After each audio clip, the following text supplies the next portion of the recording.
Assalamualaikum warahmatullahi wabarakatuh, teman-teman PSIK semua. Selamat datang di Pokari, podcast aktif dan informatif.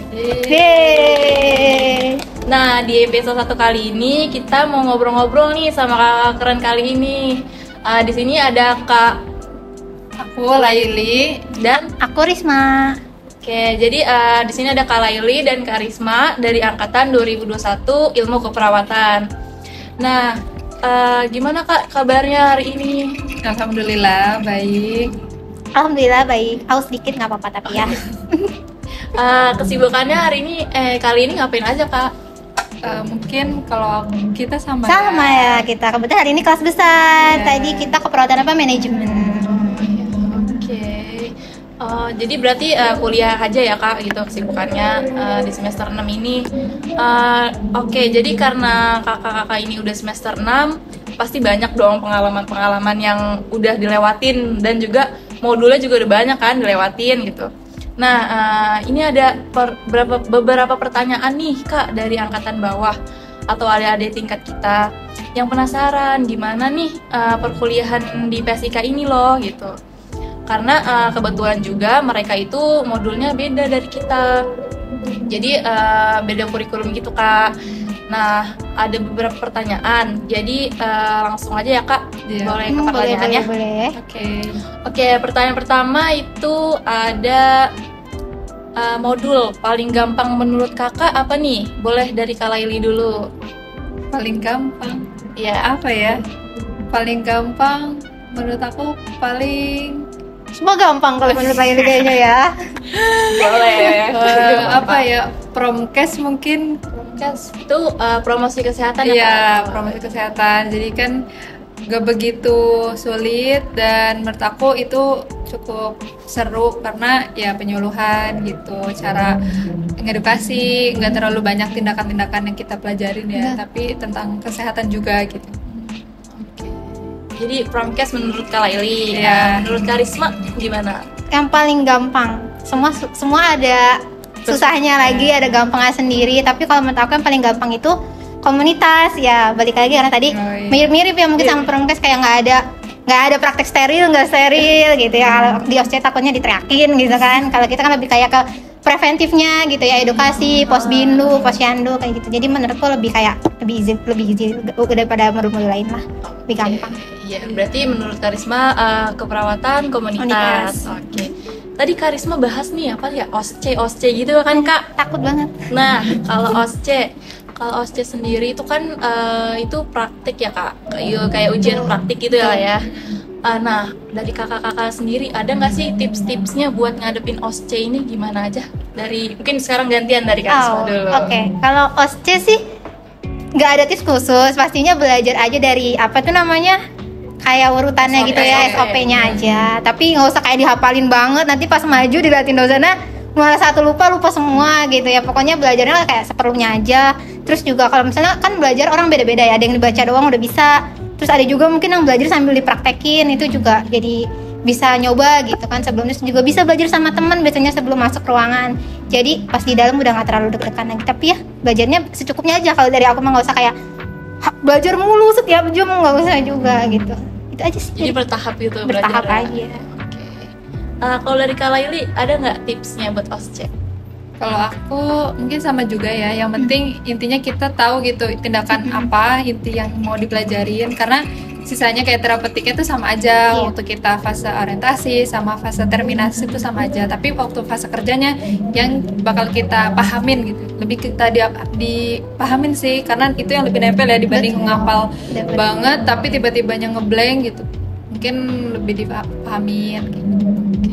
Dia harus memahami SOP itu dulu ya. Gitu. Nah kan udah nih bahas OSCE.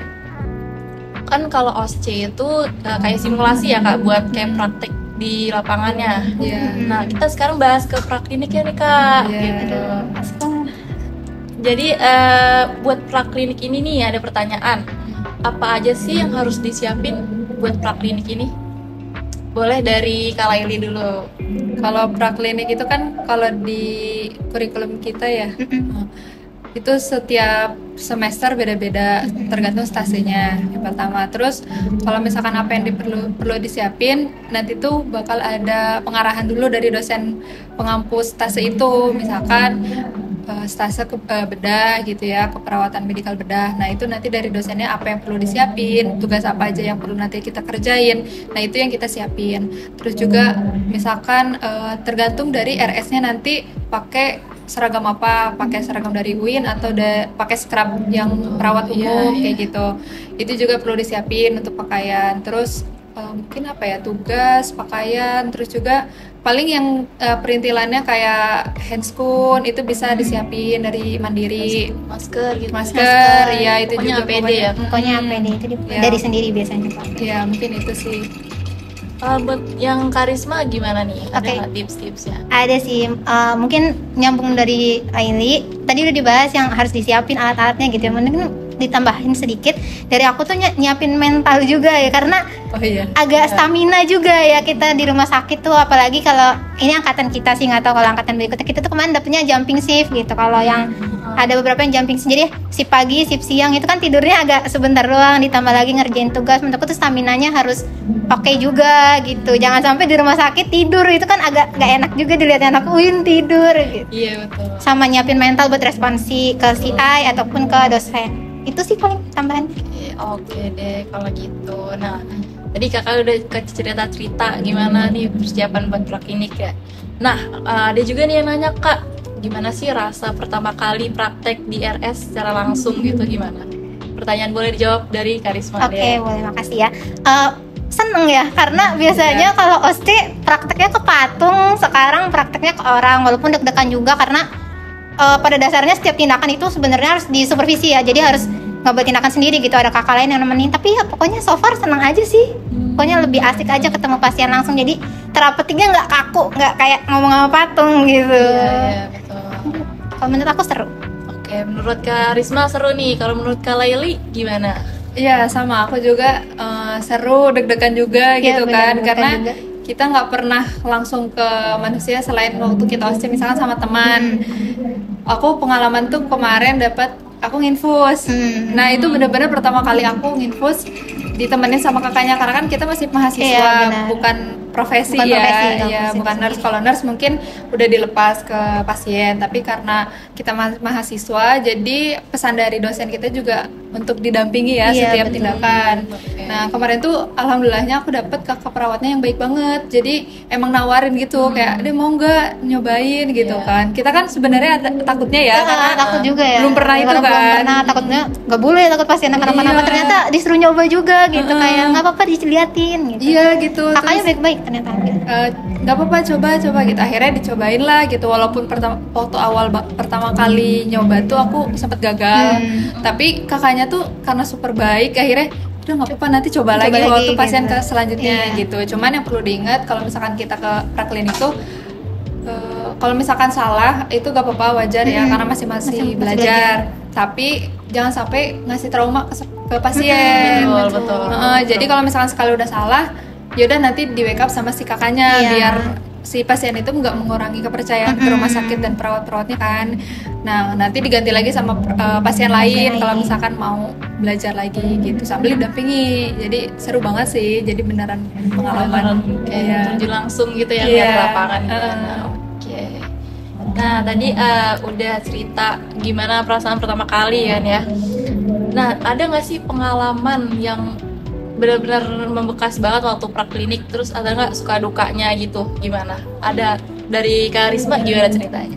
Sukanya tadi ya disebutin karena praktek gitu ya. Terus dukanya sebenarnya duka banget juga nggak ada sih, cuman karena emang capek aja gitu ya, jadi agak ya udahlah gitu. Terus awal-awal semangat, terus akhir-akhir kayak udah agak mungkin udah menumpuk Capek, tugas gitu ya. iya. Aduh, mana tugas tulis tangan gitu, Iya. jadi agak lelah juga hati, lelah badan gitu. Tapi ya seru pokoknya. Pasien-pasien maksudnya bukan menyenengin orang sakit gitu ya, tapi bisa Tindakan. turun langsung terus ngebantuin orang sakit itu ternyata bagus itu gitu Ngebantu orang ngebantu sembuh gitu orang ya. gitu kan. Oke. Bagus bener. Menurut Kak Laili ada nggak suka dukanya?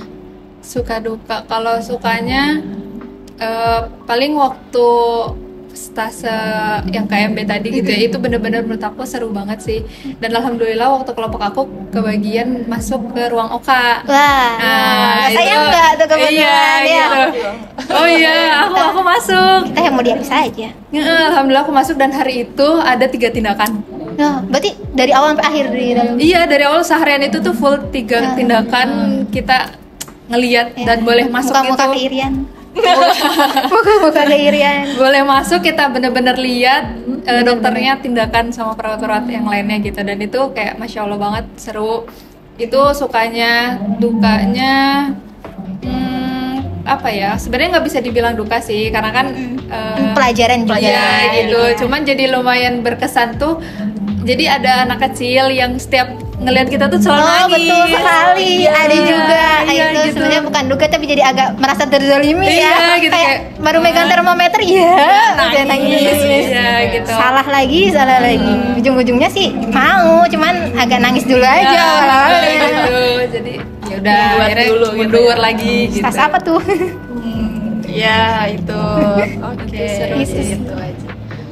Jadi suka dukanya itu. Nah tadi kita kalau praklinik itu biasanya kita per kelompok atau gimana Kak? Dan pembagian rumah sakitnya itu